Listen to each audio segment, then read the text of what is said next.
నమస్కారం. తీర్థయాత్ర కార్యక్రమానికి స్వాగతం. ఈ సృష్టి అంతా శివమయం.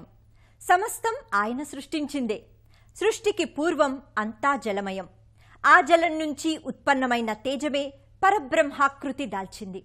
ఆయనే లింగ రూపాన్ని ధరించిన శివుడు.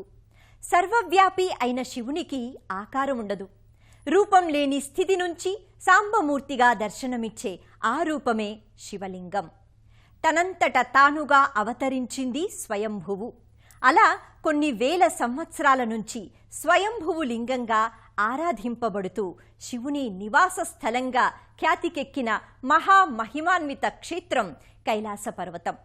ఇవాల్టి తీర్థయాత్ర కార్యక్రమంలో కైలాస మానస సరోవర యాత్ర విశేషాలను వీక్షించి తరిద్దాం రండి.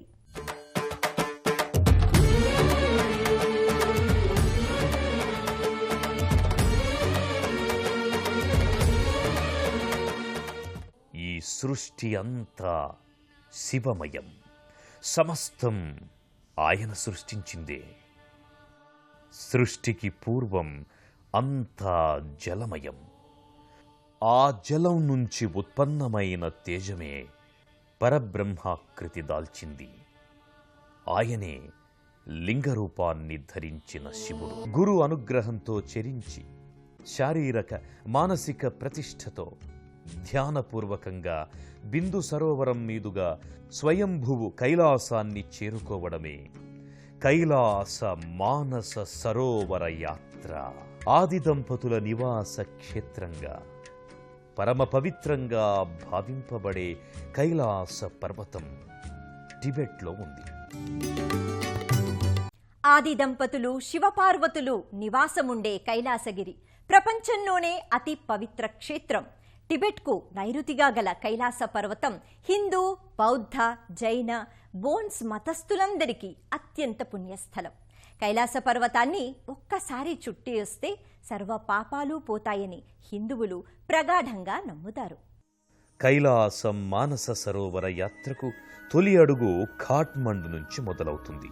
సముద్ర మట్టానికి 4500 అడుగుల ఎత్తులో ఉన్న ఖాట్మండు నుంచి యాత్రికుల మొదటి అడుగు పడుతుంది.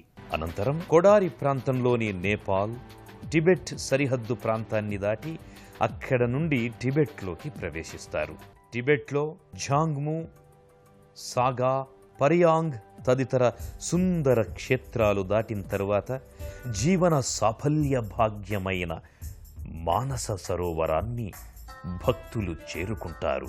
కైలాస మానస సరోవర యాత్రలో భక్తులు ముందుగా దర్శించుకునే అపూర్వ క్షేత్రం మానస సరోవరం. అద్భుత అందాలకు నెలవైన ఈ మానస సరోవర మహిమాన్వితాలు వర్ణాతీతం.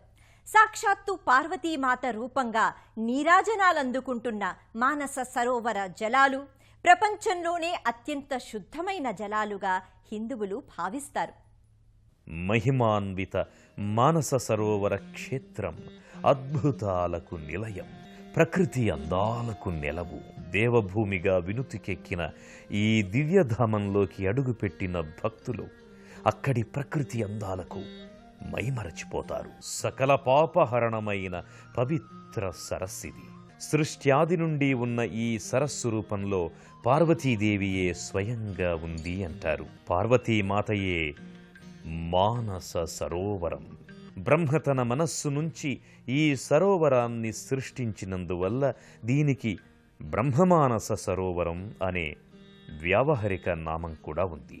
బ్రాహ్మీ ముహూర్తంలో ప్రతిరోజు తెల్లవారుజామున 3 నుంచి 4 గంటల వరకు దేవతలు నేటికి ఇందులో ప్రభాత స్నానాలు చేస్తారని హిందువుల విశ్వాసం.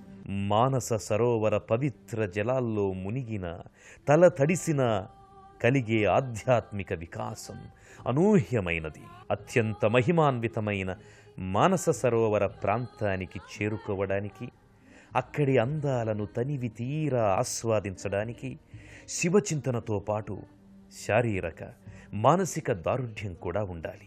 మానస సరోవరం తరువాత కైలాస పర్వతాన్ని చేరుకోవడానికి పర్వతాలను అధిరోహించి రావడం వల్ల అక్కడి వాతావరణ పరిస్థితులకు తట్టుకోలేని వారు మానస సరోవరం నుండే వెనుతిరుగుతారు. అడుగడుగు ఊహించని వాతావరణ పరిస్థితులు, మంచుగాలులు, ఎగుడు దిగుడు పర్వతాల మీదుగా సాగిపోయే కైలాస మానస సరోవర యాత్రను భక్తులు ఓ సాహస యాత్రగా భావిస్తారు. అత్యంతము ఆత్మవిశ్వాసాన్ని కోల్పోయేలా చేసే ఇక్కడి వాతావరణ పరిస్థితుల్ని తట్టుకుని కైలాస పర్వతాన్ని దర్శించుకోవడం శివుడు తమకిచ్చిన అపురూపమైన కానుకగా భక్తులు అనుకుంటారు. మానస సరోవరాన్ని దర్శించుకున్న భక్తులు అనంతరం షేర్ షాంగ్ వైపు కదిలిపోతారు. షేర్ షాంగ్ ప్రాంతమంతా కొండ పర్వత ప్రాంతం. కళ్ళు చెదిరిపోయే ప్రకృతి అందాలు ఇక్కడ భక్తుల్ని మైమరపిస్తాయి. చుట్టూ విశాలంగా పరుచుకున్న పర్వత సముదాయం, ఇంకో పక్క ఓ వింత శబ్దం చేసుకుంటూ ప్రవహిస్తున్న బ్రహ్మపుత్ర నది, భక్తుల కోలాహలం తదితరాలు ఓ మనోహర ఆధ్యాత్మిక ప్రపంచాన్ని గుర్తు చేస్తాయి. షేర్ షాంగ్కి వచ్చిన భక్తులు ఇక్కడి నుండే కైలాస పరిక్రమ మొదలు పెడతారు. అందువల్ల పర్వతాలను అధిరోహించలేని వారు ఇక్కడ విధిగా గుర్రాల మీద ప్రయాణం చేస్తారు. పరిక్రమను నడక ద్వారా సాగించేవారు మాత్రం హర హర మహాదేవ శంభో శంకర సాంబశివ అంటూ నడకను కొనసాగిస్తారు. ఓ అద్భుత మనోహర క్షేత్రం ఈ కైలాస క్షేత్రం. సాక్షాత్తు మహాదేవుడే ఈ పర్వతాన్ని తన నివాసాన్ని చేసుకోవడానికి ఇదే కారణంగా తోస్తుంది. జేగురు వర్ణపు కొండలు. ఆ కొండలు రకరకాల భంగిమల్లో ధ్యానముద్రలో ఉన్న యోగుల్లా, శివగణాల్లా అస్పష్టంగా కనిపిస్తుంటాయి. మరోపక్క పర్వతాలన్నీ శివలింగాకారంలో కానరావడం మహాదేవుని లీలా విశేషంగా స్పష్టంగా తెలుస్తోంది. నీలి ఆకాశపు స్వచ్ఛమైన మేఘాలు, మంచు పర్వత సానువులు, కొండలపై నుంచి ఉరికే జలపాతాలు, హిమాలయాల అత్యున్నత అద్భుత సౌందర్యం వర్ణనాతీతం. ఎగుడు దిగుడు పర్వత ప్రాంతం. ఈ ప్రాంతంలో ఆక్సిజన్ శాతం తక్కువగా ఉండడం వల్ల నడకను సాగించడానికి చాలా కష్టపడాలి. కొన్నిసార్లు ఊపిరందని పరిస్థితి. ఆ కారణంగా కైలాసగిరిని సందర్శించే వారందరూ ఆక్సిజన్ సిలిండర్లని తమ వెంట తీసుకుని వెళతారు. 9 కిలోమీటర్లు కొండ ప్రాంతాన్ని నడక ద్వారా చేరుకోవడానికి సుమారు 6 నుంచి 8 గంటల సమయం పడుతుంది. ఈ 8 గంటల ప్రయాణం తరువాత డేరాపుక్ ప్రాంతంలో భక్తులు సేదతీరుతారు. సాక్షాత్తు మహాదేవుడు తన పరివార గణంతో సహా కొలువైన మహామహిమాన్విత ధామం కైలాసగిరి.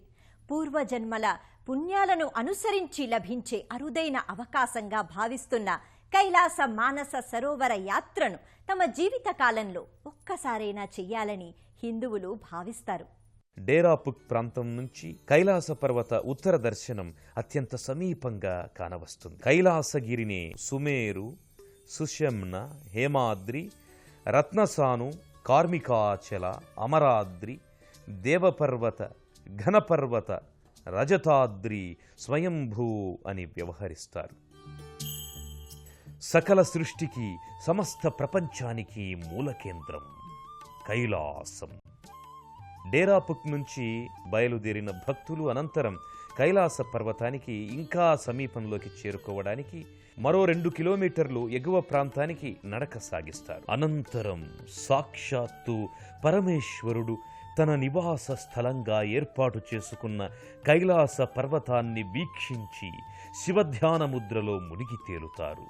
శంభో శివశంభో అంటూ అద్వితీయమైన అలౌకికమైన ఆనందానికి గురవుతారు. కైలాసగిరికి రత్నసాను అనే పేరుంది. తూర్పున స్ఫటికం, పడమర కెంపు, దక్షిణాన ఇంద్రనీలం, ఉత్తరాన బంగారం ఉంటాయి. దీనిని అధిరోహించడానికి ఎవ్వరికీ సాధ్యం కాదు. ఇతర పర్వతాలన్నీ జేగురు వర్ణంలో ఉంటే కైలాస పర్వతం మాత్రం మంచుతో దర్శనమిస్తుంది.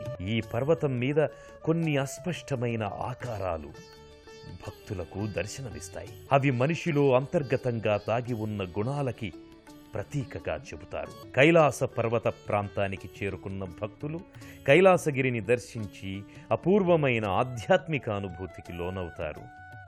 ఆనందంతో పాటలు పాడుతూ, భజనలు చేస్తూ నృత్యం చేస్తారు. ఈ తంతు పూర్తయిన తరువాత సద్గురు జగ్గి వాసుదేవ్ ఆశీర్వచనాల కార్యక్రమం ప్రారంభమవుతుంది. కైలాస పర్వత ఆనందాన్ని స్వయంగా పొందడానికి ప్రతి భక్తునిలో శక్తిని ప్రసరింపచేస్తారు.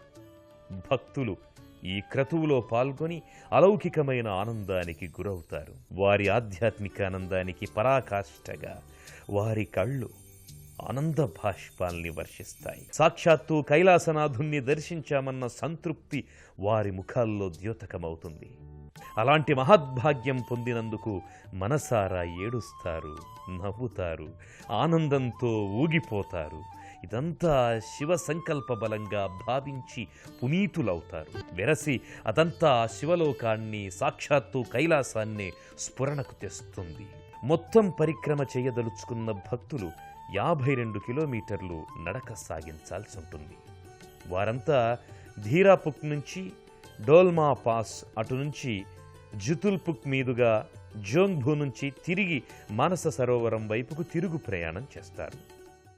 కైలాసగిరి దర్శనం సకల జన్మల పుణ్యఫలం, మోక్షసిద్ధి ప్రదాయకం. శివుడు కొలువైయుండే ఆ పరమ పుణ్యస్థలిని దర్శించుకుని భక్తులు సర్వం మర్చిపోతారు. మహాదేవుని స్మరణలో మునిగిపోతారు. ఆదియోగి ఆలయానికి కైలాసం అని పేరు ఉన్నది. ఎక్కడెక్కడ ఆయన వచ్చి ఉన్నాడో ఆ చోట్లకంతా మనము కైలాస్ అని చెప్పే ఒక సాంప్రదాయం. ఇది ఒక మతానికి చేరిన చోట కాదు, ఆధ్యాత్మిక సాధనలో ఉండే మనుషులందరూ ఇక్కడ వచ్చేకి ఒక స్ఫూర్తి ఉంది. ఇక్కడ కైలాస్కి వచ్చేవాళ్ళు హిందూ ధర్మానికి చేరిన వాళ్ళని లేదు. ఎందుకంటే ఇక్కడ ఒకటి ఆదియోగి ఆలయం. ఇది ఇంత బౌద్ధ సంప్రదాయంలో ముఖ్యమైన 3 బౌద్ధ గురువులు ఇక్కడ కలిసిపోయినారు. జైన మతంలో మొదలు తీర్థంకర్ రిషభ్ మహర్షి కూడా ఇక్కడ కైలాసలో కలిగిపోయినారు. వాళ్ళకి తెలిసిన జ్ఞానమంతా ఇక్కడ ఒక శక్తి రూపంలో పెట్టినారు. కైలాస మానస సరోవర సందర్శనం పూర్వజన్మల పుణ్య ఫలం. కైలాసగిరి మానస సరోవర సందర్శనం పరమేశ్వరుని కృపాకటాక్షమే. ఆ ఈశ్వర కృప ఆజన్మాంతం అందరికీ లభించాలని మనసారా ఆకాంక్షిద్దాం. మరో తీర్థయాత్రలో మరో ఆలయ సందర్శనం చేద్దాం. అంతవరకు సెలవు. నమస్కారం.